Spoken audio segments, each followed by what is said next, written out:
I've been playing a ton of Escape from Pripyat recently, and I absolutely love the mod. Like, the devs have done an amazing job.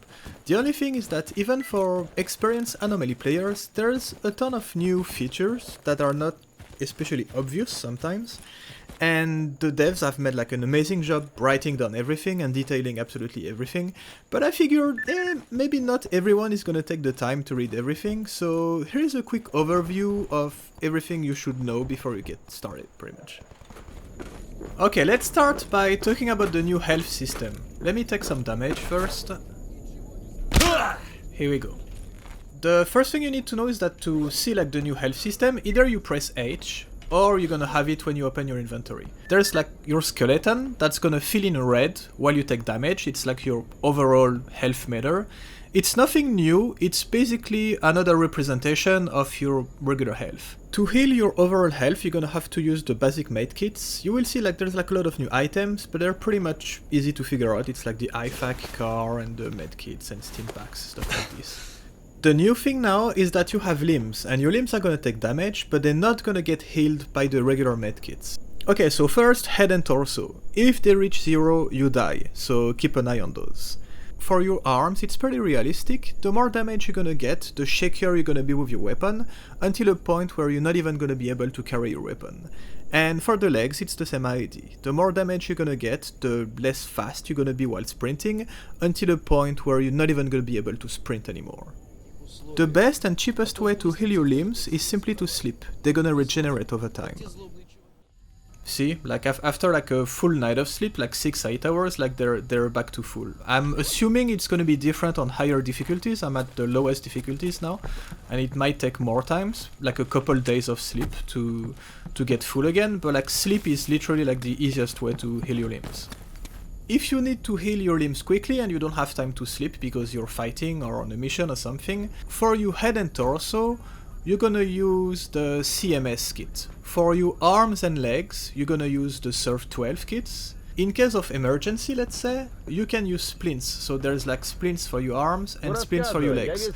The only thing to know with the splints is that you have to wait for your limbs to reach 0. Like they're not gonna work if your limbs haven't reached 0 yet. Okay, so now let's talk about weapons. All the weapons are gonna need magazines now, and you're gonna have to fill them by hand. You're gonna have to load all your magazines. And when your magazine is full, the next thing you wanna do is add it to your loadout. I think the idea behind this is that you cannot really use your magazines if they're in your backpack, so adding them to the loadout is pretty much like putting it in your pocket or in your vest or in your belt, so they're easily accessible. So, and when they're in the loadout, now you can actually reload your weapon. And there's no HUD, so you can check how much ammo you have left by setting up like the key for it. You can fill your magazine with like different types of bullets. If you're like really short on ammo, like you can just like cram everything you can into the same magazine. I think it's better to have like one type of ammo per magazine, because then you can use like the ammo selection wheel. So let's say like you're fighting against armored enemies, you can like pick your like AP rounds. If you're fighting against mutants, you can pick like the full metal jacket ones, and so on. Oh, and last thing, condition of your magazines doesn't matter. For example, like that one is deformed, there could be like damage or whatever, like it really doesn't matter, like it's not changing anything. Another important thing to know is that if for some reason you cannot add your magazine to your loadout, it means that you don't have like an armor that has like magazine capacity where you can actually put your magazines. One new feature I absolutely love is the inventory sorting system. So you can go in the options and you can decide like in which order, like each category of items are gonna be sorted in your inventory. So it makes it like much easier to keep track on all the stuff you have and keeps like everything organized. Another big thing too is that you can add favorites with the hotkey K. So for example, like for my MP5, like I'm gonna always want, for example, like my ammo as favorite. I always gonna want like my medicine as favorites. I always want like my magazines. And if I close and open back the inventory, everything that I favorited is always going to be on top. So it's like a very easy access to like everything that's important to you. And the other big thing too is that when, let's say like you come back from a mission or like a loot run and you want to dump everything in your stash, like all the shit that you have to order everything later. Like if you move everything in your stash, everything that's favorited is gonna stay in your inventory. So that's, I love it. It's like a way to be like very efficient and organized.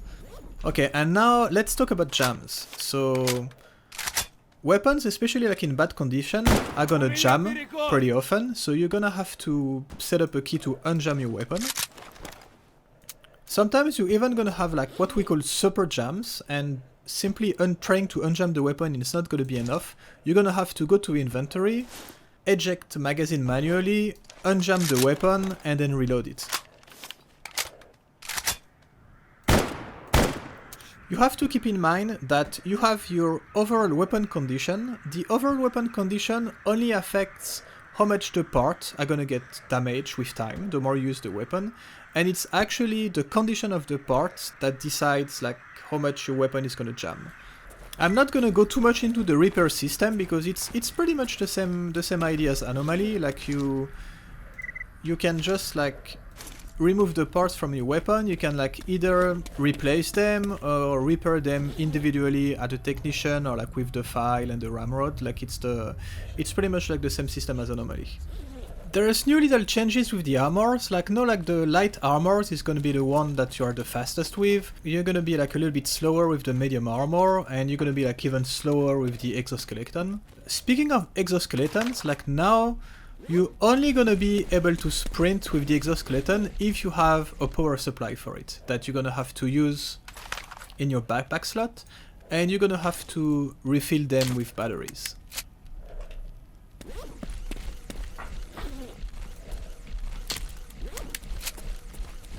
There's a new ballistic system now, and you're gonna need to use the right type of ammo against certain enemies because they're gonna feel very bullet spongy otherwise. So there's like a new ranking. It's like this BR ranking. For example, like this type of ammo is BR3, BR4, BR4, BR1. So BR1 is the one that's gonna the least penetrate armor, and I think that BR5 or 6 is the one that like penetrates armor the best.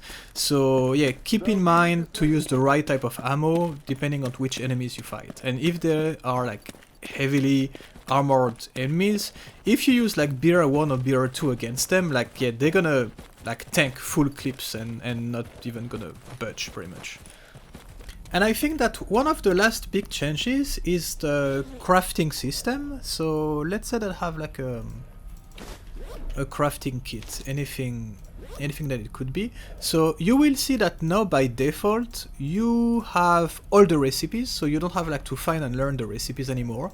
It's just that the parts to craft are like much harder to find, but you can pretty much craft everything from the get-go if you have the right parts. And that's exactly the same thing as Anomaly. Like if you go into the details of pretty much any item, it's gonna tell you what components you're gonna get if you dismantle them. And with that info, you know like exactly where to find what you're gonna need to be able to craft.